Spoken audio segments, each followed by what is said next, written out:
Well, I've ended up having to get a spoon basically to get it out, sort of thing. So yeah, sort of.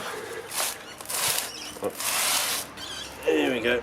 So you know, this makes it a lot easier. But it reminds me of I don't know if I've told you this before. I think I told somebody back in WA, over, you know, the big sand hill sort of thing.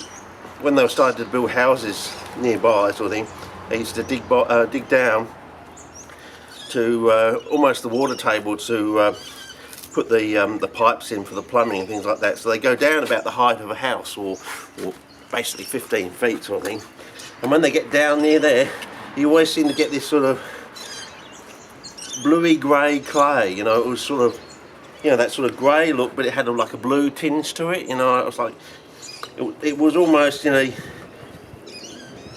it was very interesting to a child, because you know, when was the when he'd seen blue clay before, it was almost like, you know, getting close to blue grey plasticine sort of thing. You know, when you take a blue plasticine, you mix it with, you know, some other colours, things like that, you end up with sort of different colours. But this sort of looked like a blue grey sort of clay sort of thing. So you know, yeah, mud, and it was interesting playing in it too. So sort of had like a quicksandy quality to it. You get down there, you know, with your wellies and sort of thing, and you know, try and make sure you didn't get stuck in there. Of course, you're always very cautious going down in these sort of like large sort of, I don't know, you won't, because you had all the sand around. You know, it wasn't like you know, it's going to sort of, you know, sand.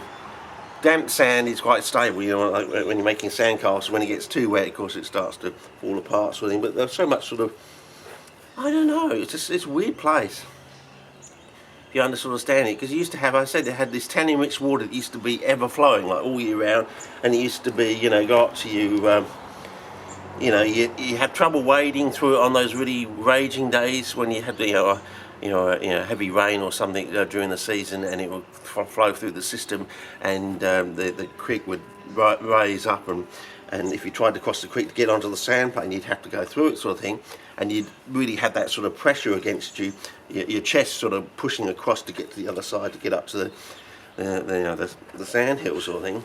But other times it go down to, you know, you just sort of packer your way through it. It was only like 2 feet deep, sort of thing, you know. So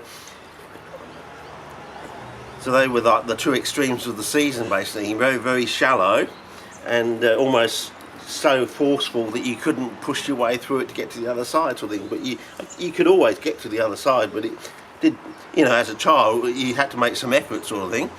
But yeah, it's very interesting. But anyway, I'll keep on with this, and we'll start a new clip after this one, I think.